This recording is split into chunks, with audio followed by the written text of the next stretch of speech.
Hello everyone, welcome to Kapil institute Bathinda.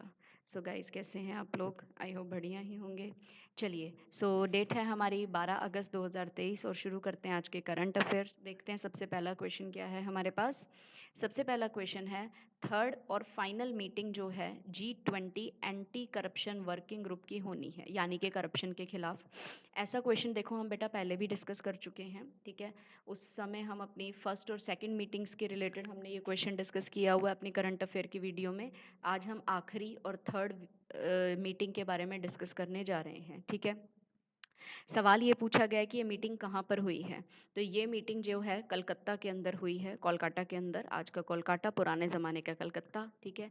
Anti corruption corporation के लिए, मतलब G20 के सभी जितने भी नेशंस हैं वो G20 नेशंस एक साथ एकजुट होकर करप्शन के खिलाफ लड़ेंगे, ठीक है। तो उनका सहयोग है, उनका कॉपरेशन है कि करप्शन के विरुद्ध जाके हम लोगों ने काम करना है, ठीक है। ऐसी पहली मीटिंग हुई थी, कहाँ हुई थी? गुरुग्राम में हुई थी। और दूसरी मीटिंग जो है वो ऋषिकेश में हुई थी। तो आपको ध्यान में रखना है, पहली मीटिंग कहाँ हुई, दूसरी मीटिंग कहाँ हुई, और अब तीसरी और फाइनल मीटिंग कहाँ पर हुई, ठीक है जी। तो इस क्वेश्चन को हम ध्यान में रखेंगे। इसी के साथ थोड़े से जो G20 के हाल ही में हम लोगों ने डिस्कस किए थे ना क्वेश्चंस, उसको भी देख लेते हैं। याद है अपन लोगों ने थिंक 20 सेक्रेटेरिएट समिट को डिस्कस किया था, जो कि मैसूरू कर्नाटका में हुआ था। 31 जुलाई से 2 अगस्त को ये पूरा का पूरा इवेंट हुआ था। ये भी बेटा थिंक 20 जो है G20 के अंडर है, ठीक है। एक अपन लोगों ने G20 एम्पावर सबमिट किया था, याद करो, फीमेल के लिए, कि फीमेल्स को एम्पावर किया जाएगा, ठीक है जी, फीमेल को आगे रखा जाएगा। ये गांधीनगर गुजरात में अपन लोगों ने डिस्कस किया था, ठीक है। G20 green sustainable growth agenda for global economy meeting, ये न्यू दिल्ली में हुई थी, लेकिन ये 28 से 29 जुलाई पे हुई थी। फिर हमने डिस्कस किया था कि फोर्थ एनवायरनमेंट और क्लाइमेट सस्टेनेबिलिटी वर्किंग ग्रुप की मीटिंग चेन्नई में हुई थी, ठीक है। ये चौथी मीटिंग हुई थी, चौथी और फाइनल मीटिंग हुई थी 26 से 28 जुलाई। और इसके भी हमने सारे पॉइंट्स डिस्कस किए हुए हैं अपनी वीडियो के अंदर, तो काइंडली इसको रिवाइज कीजिए बेटा। और तीसरी डिजास्टर रिस्क वाली भी अपन लोगों ने डिस्कस की थी, जो कि कहाँ पर हुई? चेन्नई, तमिलनाडु में 24 से लेकर 26 जुलाई। तो ये हाल ही में हुई, कुछ रिसेंट जो G20 है हमारे पास न्यूज़ में है, तो उसको ध्यान में रखना, ठीक है जी। चलते हैं अगले क्वेश्चन की तरफ। अगला क्वेश्चन है हमारे पास, इनमें से किसने हाल ही में, मतलब किस संस्था ने, ये जो नाम दिए हुए हैं इनमें से किसने हाल ही में इंटरपोल ग्लोबल एकेडमी नेटवर्क को ज्वाइन किया है, ठीक है। इनमें से किसने किया है? देखो, CBI एकेडमी ने किया, तो आंसर आपका क्या बनेगा? C option, CBI academy. अब ये क्या है, पहले इसको समझ लेते हैं। देखो, इंटरपोल क्या है? इंटरपोल का मतलब है इंटरनेशनल पुलिस। क्या नाम मतलब है इसका? इंटरनेशनल पुलिस, ठीक है। इंटरनेशनल पुलिस का जो एक एकेडमी है ना, एकेडमी नेटवर्क है, यानी कि जहाँ पे ट्रेनिंग दी जाती है, सिखाया जाता है कि किस तरीके के केसेस को कैसे डील करना है। तो उस एकेडमी को हाल ही में हमारी CBI एकेडमी ने ज्वाइन कर लिया है, ठीक है। इसी के साथ CBI एकेडमी 10वीं मेंबर बन गई है इंटरपोल ग्लोबल एकेडमी नेटवर्क की, ठीक है। CBI एकेडमी 1996 में बनी थी और इसके हेडक्वार्टर्स हैं गाजियाबाद में, ठीक है। और इंटरपोल ग्लोबल एकेडमी नेटवर्क बना था 2019 के अंदर इंटरपोल के द्वारा, ठीक है जी। तो ध्यान में रखना है आपको, ये सारे कुछ छोटे छोटे पॉइंट्स हैं। इसके आगे भी हम लोगों ने पढ़ना है, क्योंकि अगर न्यूज़ में CBI आ चुका है, न्यूज़ में इंटरपोल है, तो थोड़ा सा इनके बारे में भी हम जान लेते हैं, ठीक है। फिलहाल इस क्वेश्चन का आंसर CBI है, CBI एकेडमी, सी ऑप्शन, ठीक है। CBI के बारे में थोड़ा सा पढ़ें तो CBI का इस्टेब्लिशमेंट 1963 के अंदर हुआ था। याद रहे बेटा, मिक्स मत कर देना, ये CBI एकेडमी है जो 1996 में बनी थी, ठीक है। ये वाला CBI है जो कि 1963 में बना था, सेंट्रल ब्यूरो ऑफ इन्वेस्टिगेशन। इसको रिकमेंड करने के लिए कमेटी बनी थी जिसका नाम था संथानम कमेटी। तो करप्शन को प्रिवेंट करने के लिए इस कमेटी को बनाया गया था, और इन्होंने ही कहा था कि देखो, CBI का बनना हमारे देश में ज़रूरी है। अगर हम CBI को जाने कि CBI काम किसके अंडर करता है, तो CBI Delhi special police establishment act के अंडर काम करता है, जो कि 1946 के अंदर लॉन्च किया था, जब अंग्रेज़ों का समय हमारे देश में चल रहा था, ठीक है। CBI के बारे में अगर पूछ ले कोई कि ये संवैधानिक बॉडी है या गैर संवैधानिक है, तो आपने आंसर करना है ना तो ये संवैधानिक है ना ये गैर संवैधानिक है, ये किसी एक्ट के अंडर काम कर रही है, ठीक है। तो देखो, अपन लोग पॉलिटी में करते भी होते हैं ना, कॉन्स्टिट्यूशनल और नॉन कॉन्स्टिट्यूशनल या फिर स्टैट्यूटरी बॉडीज हम लोग पढ़ते होते हैं, है ना। तो ये उनमें से किसी में भी नहीं आती है, ये बात याद रखना है आपने, ठीक है। तो ये तो हुआ संथानम कमेटी के बारे में। अब हम लोग चलते हैं नेशनल पुलिस के बारे में यानी कि इंटरपोल के बारे में हम लोग थोड़ा सा डिस्कस कर लेते हैं। तो इंटरपोल के बारे में अगर हम डिस्कस करें तो इंटरपोल क्या है बेटा? देखो ये इंटरनेशनल क्रिमिनल पुलिस ऑर्गेनाइजेशन है जिसको सेटअप किया गया था 1923 के अंदर। इसके जो हेडक्वार्टर्स है वो लियोन फ्रांस के अंदर है। और जनरल असेंबली जो इंटरपोल की मीटिंग हुई थी ना, वो बेटा 18 से 22 तारीख अक्टूबर में 2022 में इंडिया में हुई थी। आप लोग कई बार एग्जाम में देखते होंगे कि आपको 2022, 2021, 20 ऐसे करंट अफेयर्स में से कोई ना कोई क्वेश्चन बन के आता है। बेटा वो क्वेश्चन बनने के 99% चांस क्या होते हैं कि अगर वो चीज़ आपके इस समय भी न्यूज़ के अंदर झूल रही है, तो अगर इंटरपोल आपके न्यूज़ के अंदर है तो मतलब आपको ये पता होना चाहिए कि इंटरपोल की क्या कोई मीटिंग हमारे इंडिया में हुई है कि नहीं हुई है। बिल्कुल जनाबे अली, ये मीटिंग हमारे इंडिया में 2022 में हुई है। और 2022 में ये दूसरी दफ़ा हुई थी, सेकंड टाइम। ठीक है। फर्स्ट टाइम भी आपसे पूछा जा सकता है कि पहली दफ़ा कब हुई थी? 1997 में। उसके बाद सीधा अब 2022 के अंदर ही हुई है दूसरी बार। अदरवाइज इंटरपोल की मीटिंग्स जो हैं वो अलग अलग देशों में होती रहती है, इंडिया में सिर्फ 2 बार अब तक हुई है। ठीक है। तो इस क्वेश्चन के साथ हमने जाना सीबीआई के बारे में और जाना हमने इंटरपोल के बारे में। अब हम चलते हैं अपने अगले सवाल की तरफ। अगला क्वेश्चन है बेटा हमारे पास, एक ना इंस्टीट्यूशन है जिसका नाम है national institute of industrial engineering, short में आप इसको निटी कहते हो। ये कहाँ पे है? ये मुंबई में है। ठीक है। निटी जो है 1961 के अंदर बना था हमारे पास। ठीक है। अभी हाल ही में न्यूज़ में क्यों है? क्योंकि ये बेटा इंडियन इंस्टीट्यूट 1961 में ये बना था। हाल ही में न्यूज़ में क्यों है? क्योंकि इसको ना बदल के आईआईएम मुंबई बना दिया गया, इसका नाम चेंज कर दिया गया है। जब आईएमएम अमेंडमेंट बिल 2023 पास हुआ ना दोनों हाउसेज में भी, हाल ही में आपने सुना होगा। एक ना अपने पास एक वेबसाइट होती है prs.org, आप इसके ऊपर जाके ना रेगुलर विजिट करके देख सकते हो कि कौन से बिल पेंडिंग हैं, किस बिल के ऊपर किस हाउस ने जो है वो अपनी सहमति दे दी है। ठीक है, तो ऐसा आप देख सकते हो। तो अभी हाल ही में दोनों हाउसेज में से पास हो गया, तो पास होने के बाद इसका नाम बदल के आईआईएम मुंबई रख दिया, जिसके बाद से ये हमारे देश की 21st आईआईएम बन चुकी है। ठीक है जी। तो पूरे मतलब इंडिया के अंदर हमारे पास 21st नंबर की आईआईएम बन चुकी है और महाराष्ट्र के अंदर दूसरे नंबर पे, क्योंकि महाराष्ट्र में आईआईएम नागपुर भी है हमारे पास। ठीक है जी। तो आईआईएम नागपुर हमारे पास है और अभी हमारे पास महाराष्ट्र के अंदर दूसरी बन चुकी है आईआईएम मुंबई। लेकिन आईआईएम मुंबई जो है वो पूरे इंडिया के अंदर किस लेवल पे चल रही है? 21st लेवल पे। ठीक है जी। तो बेटा तो ये नाम याद रखना है आपको, इंडिया में 21st आईआईएम बन चुकी है। राइट। आईआईएम होते क्या है इनके बारे में थोड़ा सा पढ़ लेते हैं अपन लोग। देखो, Indian institute of management centrally funded business school होते हैं जहाँ पे बिजनेस स्कूल मैनेजमेंट के लिए जो है वो कोचिंग दी जाती है। आप लोगों ने सुना होगा कि आप कैट का पेपर देते हो, क्लियर करते हो, उसमें परसेंटाइल लेते हो, तो उस हिसाब से आपको आईआईएम्स मिलते हैं। काफ़ी खर्चे वाला काम है। आईआईएम का कंसेप्ट जो है शुरू किया था, इनिशिएट किया था हमारे प्राइम मिनिस्टर जवाहरलाल नेहरू। तो अगर आपसे बाई चांस पूछा जाए ना कि किस प्रधानमंत्री के समय आईआईएम शुरू हुआ था, तो जवाहरलाल नेहरू के समय हुआ था। इन्होंने पहली आईआईएम इस्टेब्लिश की थी 1961 में, आईआईएम कलकत्ता। और बेटा आपको जान के खुशी होगी कि जिसे आज हम लोग आईआईएम बना चुके हैं ना, ये नेशनल इंस्टीट्यूट निटी के बारे में जो हम बात कर रहे थे, निटी भी 1961 में ही बना था। ठीक है। तो इसको हमने रीनेम करके आईआईएम बनाया है। इसका मतलब आपने ये नहीं सोचना है कि 2023 में हमारे पास नई आईआईएम बनी है। ठीक है। सिर्फ रीनेम हुआ है, नई बिल्डिंग बनाते, नया काम करते शुरू उसमें, फिर हम कहते हैं कि नई आईआईएम बनी है। ठीक है। तो एक तो सबसे ओल्डेस्ट वाली याद रख लेना और एक लेटेस्ट वाली। लेटेस्ट है आईआईएम जम्मू, 2016 के अंदर बनी थी। ठीक है जी। तो ये जो आईआईएम मुंबई है ये रीनेमिंग हुआ है, तो इसको लेटेस्ट नहीं समझना, बच्चे यहीं पे गलती कर सकते हैं एग्जाम के अंदर। ठीक है। तो ध्यान में रखना, ये क्वेश्चन हमने डिस्कस किया आईआईएम से संबंधित। अब चलते हैं हम अगले सवाल की तरफ। अगला क्वेश्चन है हमारे पास, किस कंट्री ने हाल ही में ब्रिक्स स्टार्टअप फोरम को लॉन्च करना है ब्रिक्स मीटिंग के समय? ठीक है। तो देखो ब्रिक्स मीटिंग ना अभी होस्ट हुई है साउथ अफ्रीका के अंदर। ठीक है, हाल ही में ब्रिक्स मीटिंग, उसके अंदर हमारे इंडिया ने जो है वो प्लान किया है, ये देखिए, इंडिया इसका आंसर बनेगा। इंडिया ने प्लान किया है कि ब्रिक्स स्टार्टअप फोरम हम लोगों ने 2023 के अंदर लॉन्च करना है। देखो स्टार्टअप क्या होता है, जो छोटे छोटे बिजनेसमैन होते हैं ना, जो छोटे छोटे व्यापार होते हैं, उनको हम लोग स्टार्टअप कहते हैं। आपको जान के खुशी होगी कि इंडिया में ना जो स्टार्टअप्स हैं ना, वो पूरी कंट्रीज में से सबसे अच्छे नंबर पे चल रहे हैं। ठीक है, हमारे पास करीब करीब हमारे देश में ना 1 लाख से भी ज़्यादा स्टार्टअप्स हो चुके हैं और ये बहुत बढ़िया तरीके से चल रहे हैं। छोटे बिजनेसमैन हैं, स्मॉल बिजनेसेस हैं, लेकिन बहुत ज़्यादा तरक्की कर रहे हैं हमारे देश में। ठीक है, तो इंडिया ने कहा कि एक स्टार्टअप फोरम जो है ब्रिक्स का, वो हम लॉन्च करेंगे। राइट, तो इसलिए हमारे पास ये न्यूज़ में आया।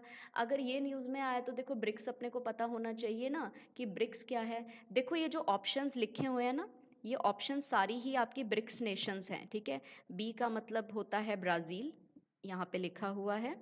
आर का मतलब होता है बेटा रशिया, जो यहाँ लिखा हुआ है। आई का मतलब है आपका इंडिया, जो यहाँ लिखा है। सी का मतलब होता है अपना चाइना, और एस का मतलब क्या है हमारे पास, साउथ अफ्रीका। ठीक है, तो सभी ऑप्शन में आपको ये सारे के सारे ब्रिक्स नेशन जो हैं वो दिए हुए हैं। राइट, तो ध्यान में रखना है ब्रिक्स के बारे में। चलते हैं अगले क्वेश्चन की तरफ। अगला क्वेश्चन है, हमारा हाल ही में करंट रेपो रेट कितना निकल के आया है। अच्छा सवाल है बेटा, रेपो रेट इकोनॉमिक्स की तरफ से अच्छा है। जनरली बेटा इकोनॉमी का जो पेपर आता है ना, अगर हमें एसएससी में पूछा जाता है तो हमें करंट अफेयर्स ही पूछा जाता है। देखिए होता क्या है, मैं आपको बताती हूँ। हमारे देश में ना जो रिजर्व बैंक ऑफ इंडिया है, ये हमारा सेंट्रल बैंक है। सेंट्रल बैंक में क्या काम करना होता है, इन्होंने ना मनी के फ्लो को कंट्रोल करना होता है। जो हमारा मनी है ना, उसके फ्लो को हम लोग कंट्रोल में रखें। ठीक है, जिसको हम लोग कहते हैं लिक्विडिटी को कंट्रोल करना। तो इसके लिए ना हमारा आरबीआई काफ़ी सारे हथकंडे अपनाता है, जिसमें से एक हथकंडा होता है रेपो रेट। ठीक है बेटा, आप एक चीज़ पढ़ते होगे अपने सिंपल इंटरेस्ट वगैरह चैप्टर के अंदर, मैथ के अंदर, कि जिस चीज़ के पीछे रेट लग जाए उसका मतलब क्या होता है, परसेंटेज। ठीक है, और इतना परसेंटेज इंटरेस्ट या फिर इतना परसेंटेज ब्याज, है ना, यही पढ़ते हो ना आप लोग। राइट, तो अभी रेपो रेट क्या है बेटा, रेपो रेट वो चीज़ है जिसमें आरबीआई क्या करता है, आरबीआई किसी भी कमर्शियल बैंक को, ठीक है, किसी भी कमर्शियल बैंक को पैसा लेंड करता है, उधार देता है। ठीक है, अगर आरबीआई पैसा उधार देगा, ठीक है, थोड़े समय के लिए होता है ये, शॉर्ट टर्म के लिए, 1 से लेकर 14 दिनों के लिए होता है ये। ठीक है, शॉर्ट टर्म लोन होता है ये, जो कि कमर्शियल बैंक को दिया जाता है। आप कमर्शियल बैंक में कोई भी एग्जांपल ले लो, आप एसबीआई का एग्जांपल ले लो। ठीक है, तो आरबीआई जो है एसबीआई को पैसा लेंड कर रहा है, तो आरबीआई उसके बदले में देखो ब्याज भी तो वसूल करेगा ना। तो जो परसेंटेज वो ब्याज वसूल करेगा ना, उसे हम क्या बोलते हैं, रेपो रेट। ठीक है, तो रेपो रेट अगर बढ़ जाएगा ना, तो मार्केट में मनी का फ्लो नीचे आ जाता है। पता है क्यों? क्योंकि बैंक सोचता है कि यार हम क्यों ले आरबीआई से इतना सारा लोन, है ना, अपने को क्या ज़रूरत है, नहीं तो इतना सारा ब्याज देना पड़ेगा।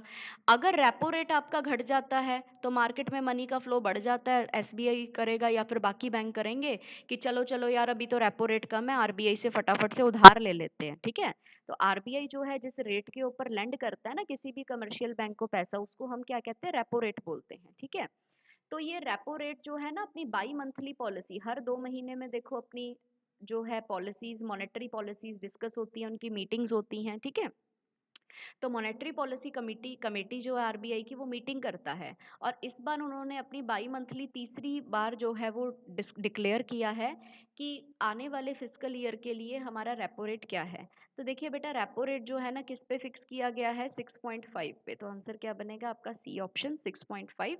ठीक है, ये देखिए अभी तक अनचेंज्ड है, पिछली बार भी यही था, अब भी यही है। ठीक है, और गवर्नर कौन है हमारे आरबीआई के, शक्तिकांता दास। ठीक है, तो नाम याद रखना है गवर्नर साहब का, जिन्होंने मॉनेटरी पॉलिसी कमेटी बनाई है। और मॉनेटरी पॉलिसी कमेटी के हेड भी यही होते हैं, इंचार्ज भी यही होते हैं। इस कमेटी के अंदर डिस्कस होता है कि रेपो रेट बढ़ाना है या घटाना है। ठीक है, फिलहाल आपको समझ में आ गया कि रेपो रेट क्या होता है। चलते हैं हम लोग अगले क्वेश्चन की तरफ। अगला क्वेश्चन देखिए, अपॉइंटमेंट से रिलेटेड छोटा सा क्वेश्चन है बेटा। Additional director general Indian coast guard के अभी हाल ही में हम लोगों ने किनको बनाया है, ये हमने एस परमेश को बनाया है। ठीक है जी, इंडियन कोस्ट गार्ड के हाल ही के अंदर क्या बने हैं, ये हमारे एडिशनल डायरेक्टर जनरल। ठीक है, देखिए इनके बारे में ना 2 क्वेश्चंस और बन सकते हैं आपको एग्जाम में।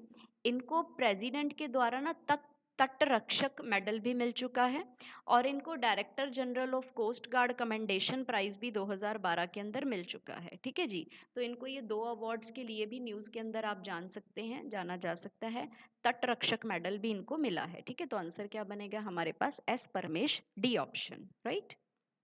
नेक्स्ट क्वेश्चन, किस शिप ने पेसेक्स 2023 के अंदर पार्टिसिपेट किया है विद रॉयल सऊदी नेवी? देखो बेटा, शिप जो है दोनों तरफ से ही आते हैं ना एक्सरसाइज में पार्टिसिपेट करने के लिए। ठीक है, आपको अगर सऊदी का शिप याद रहता है नहीं रहता कोई चक्कर नहीं है, आपको इंडिया का शिप पता होना चाहिए कौन सा पार्टिसिपेट करेगा। तो इंडिया की तरफ से आईएनएस चेन्नई जाएगा। ठीक है, और रॉयल सऊदी की तरफ से जो उनका नेवल शिप है वो HMS अल जुबेल है। ठीक है, याद रहता है, ठीक है, नहीं तो कोई बात नहीं है। ठीक है, और ये पूछा जाएगा कि ये पेसेक्स एक्सरसाइज किधर होती है? ये बेटा नेवल एक्सरसाइज है, किसी ना किसी समुद्र में होगी। तो इस बार 2023 की किधर हुई है? रेड सी में हुई है। 2023 में भी हुई, 2022 में भी हुई थी बेटा, पिछले साल ये हुई थी अपने अरेबियन सी में। अरेबियन सी में कोची तट पे हुई थी। तो अपने इंडिया का इंपॉर्टेंट रोल यहाँ पे प्ले करना है आपने। ठीक है, वहां पे सऊदी के पास रेड सी है, तो इस साल जो है उस तरफ हो रही है एक्सरसाइज। ठीक है, तो ध्यान में रखना है आपको कि पेसेक्स का मतलब क्या होता है? Passage exercise. एक सी को क्रॉस करना है, पास करना है, तो ये एक पासेज एक्सरसाइज है। ठीक है बेटा, क्लियर हुआ यहाँ तक? चलते हैं अगले क्वेश्चन की तरफ। अगला क्वेश्चन है हमारे पास, कई बार ऐसा क्वेश्चन आ जाता है जो चीजें न्यूज में होती हैं उसके बारे में, है ना। Maya, Maya is seen recently in news में हाल ही में आपने माया के बारे में सुना है। माया क्या चीज है? ठीक है, देखिए माया ना एक ऑपरेटिंग सिस्टम है, तो इसका आंसर तो बनेगा हमारे पास ई ऑप्शन। ठीक है, क्या है ये समझते हैं।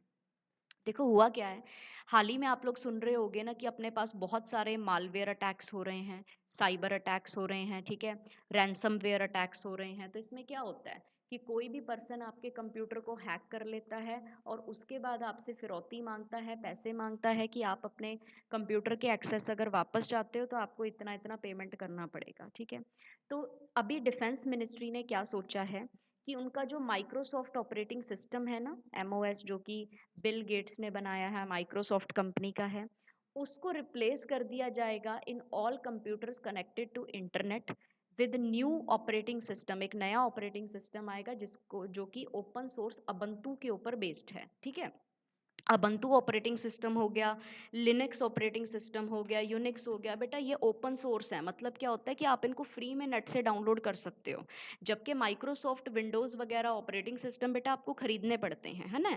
अभी आपके दिमाग में चल रहा होगा कि यार ऑपरेटिंग सिस्टम क्या होता है। सी, ऑपरेटिंग सिस्टम को आप आम भाषा में ना विंडो कहते हो, क्योंकि अपन लोग ना ज़्यादातर विंडोज़ का इस्तेमाल करते हैं, विंडो 9, विंडो 10। ठीक है, लेकिन बेटा जो लोग एप्पल का लैपटॉप इस्तेमाल कर रहे हैं, उनका जो ऑपरेटिंग सिस्टम होता है वो तो मैक होता है, मैक ओएस होता है, वो तो मैक ऑपरेटिंग सिस्टम है ना। तो ऑपरेटिंग सिस्टम को ना विंडो का आप एग्जाम्पल दे सकते हो, आप याद कर सकते हो, लेकिन ऑपरेटिंग सिस्टम का मतलब विंडो नहीं होता। ऑपरेटिंग सिस्टम क्या होता है? देखो एक कंप्यूटर है और एक यूजर है। ठीक है, ये कंप्यूटर जो है ये सिर्फ 0 1 की भाषा को समझता है, लेकिन इंसान तो हर भाषा समझता है जो भी उसको आती है। इंसान 0 1 की भाषा नहीं समझता ना। तो बेटा ये जो इंसान है ना, ये इंग्लिश में ही टाइप करेगा या हिंदी में करेगा, पंजाबी में करेगा। ये कंप्यूटर आपकी इंफॉर्मेशन को लेके 0 1 में क्रिएट करके आपको रिजल्ट देगा। ठीक है, तो जिस स्क्रीन के ऊपर ये आपको रिजल्ट दे रहा है ना, वो स्क्रीन अगर आपके समझ में आ रही है तो इसलिए आ रही है क्योंकि वो ऑपरेटिंग सिस्टम पे चल रही है। ठीक है, तो वो ऑपरेटिंग सिस्टम क्या होता है? ये एक तरीके का ग्राफिकल यूजर इंटरफेस होता है जो कि इंसान के और मशीन के बीच में बात कराने के काम आता है। ठीक है, तो आप जो भी उसको बता रहे हो, जो भी समझ रहे हो, अब आप देखो अनपढ़ से अनपढ़ इंसान आजकल फोन इस्तेमाल कर पा रहा है, अनपढ़ इंसान आजकल जो है वो कंप्यूटर इस्तेमाल कर पा रहा है। क्यों? क्योंकि आपके ऑपरेटिंग सिस्टम के ऊपर क्या बने हुए हैं? आइकन्स बने हुए हैं। ठीक है, तो आइकन से अगर आपको पढ़ना नहीं आता ना कि माई कंप्यूटर कहाँ है, लेकिन अगर आपने कंप्यूटर का आइकन देख लिया तो आप उसको खोल सकते हो, आप उसको क्लिक कर सकते हो। ठीक है, तो ये होता है ऑपरेटिंग सिस्टम। तो हाल ही में न्यूज़ क्या आई है कि डिफेंस मिनिस्ट्री ने क्या किया, ऑपरेटिंग सिस्टम जितने भी हैं उसको मतलब रिप्लेस करके ना नया ऑपरेटिंग सिस्टम माया बना दिया है। ठीक है, तो 6 महीने लगे और माया को जो है गवर्नमेंट एजेंसीज ने ही बनाया है। वो सिर्फ इसलिए बनाया गया ताकि मालवेयर अटैक्स और साइबर अटैक से बचाया जा सके, ठीक है। इसके साथ एक और काम हुआ है बेटा, क्या हुआ है, एक एंड पॉइंट डिटेक्शन और प्रोटेक्शन सिस्टम भी हम लोगों ने बनाया जिसका नाम है चक्रव्यूह, ठीक है।